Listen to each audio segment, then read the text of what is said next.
ही भाजी केल्यामुळे घरात चपाती भात काही शिल्लक राहिला नाही। याला म्हणतात शिंगोळ्याची आमटी। चला मग फटाफट रेसिपी बघून घेऊ। अशी जाळी नाही तर वांग्याची जाळी घ्या।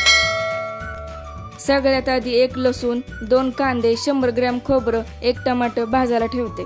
ही पद्धत खेड्यात चुलीत भाजण्याची असते। इथं चूल नसल्यामुळे मी गॅसवरच भाजून घेते।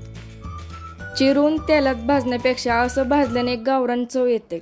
चांगलं काळपट असं भाजल्यानंतर एक काढून घेते। काढल्यानंतर लसूण टमाटर सोलून घेते।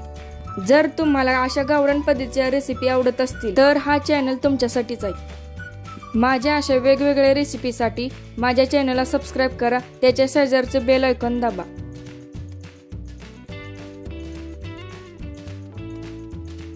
सगळं चिरून झाल्यानंतर पहिल्यांदा खोबरं वाटून घेते। खोबरं वाटून झाल्यानंतर त्याच भांड्यामध्ये सगळं वाटून घेते।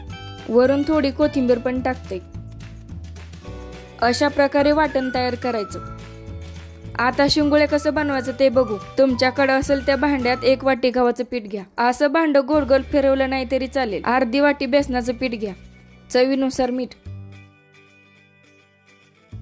मीठ टाकल्यानंतर थोडीशी हळद, थोडं लाल तिखट टाका। आता त्यामध्ये 1 छोटा चमचा ओवा टाकते। त्यामध्ये 1 चमचा वाटलेले अद्रक लसूण टाकते।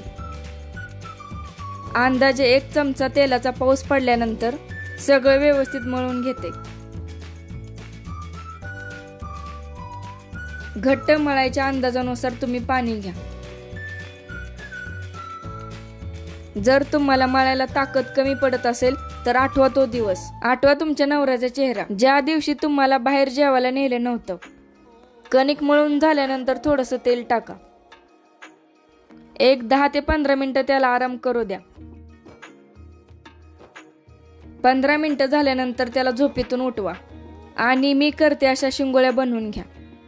शिंगोळ्या बनवायला टाइम लागतो, नवऱ्याला मदतीला घ्या। अशा पटापट पटापट एक करून घेऊ।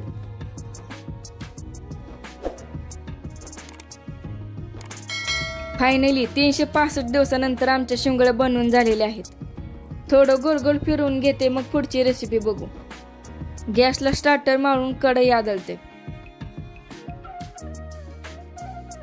नंतर थोडं तेल टाकून 1 चमचा जिरे तडतड उडू द्यायचे। त्यानंतर असा कढीपत्त्याला उलट करून टाकायचा। जिरण कढीपत्ता नाचायला लागल्यानंतर त्यामध्ये कोथिंबीर टाकायची। ग्रेव्हीची चव वाढावी म्हणून आधी कोथिंबीर टाकायची। त्यानंतर बारीक चिरलेला कांदा टाकून व्यवस्थित फ्राय करून घ्यायचा। कांद्याचा कलर सप्तरंगी होईपर्यंत भाजून घ्यायचं। एकीकडे पाणी उकळायला ठेवायचं। तेलात कांदा गरगर फिरून झाल्यानंतर वाटण टाकून घ्यायचं। त्याला पण असा गरागरा फिरून घ्यायचा। त्यानंतर खजिन्याचा बॉक्स उघडायचा। हळद, काळं तिखट, लाल तिखट टाकून घ्यायचं।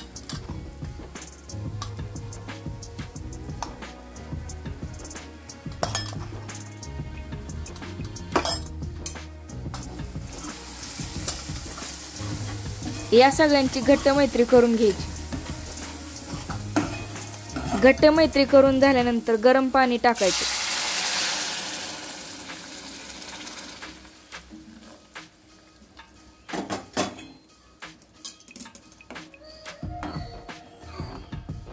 चवीनुसार मीठ टाका।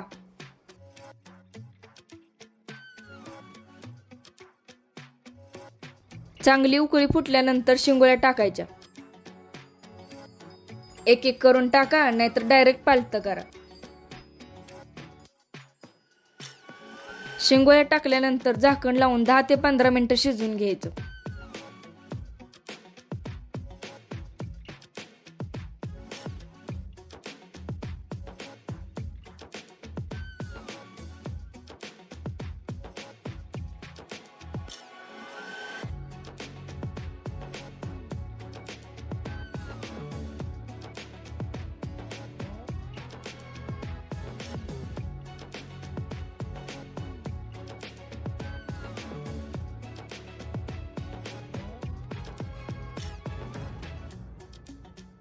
झाली मग शिंगोळ्याची आमटी तयार। असेच बाकीचे व्हिडिओ पण बघा।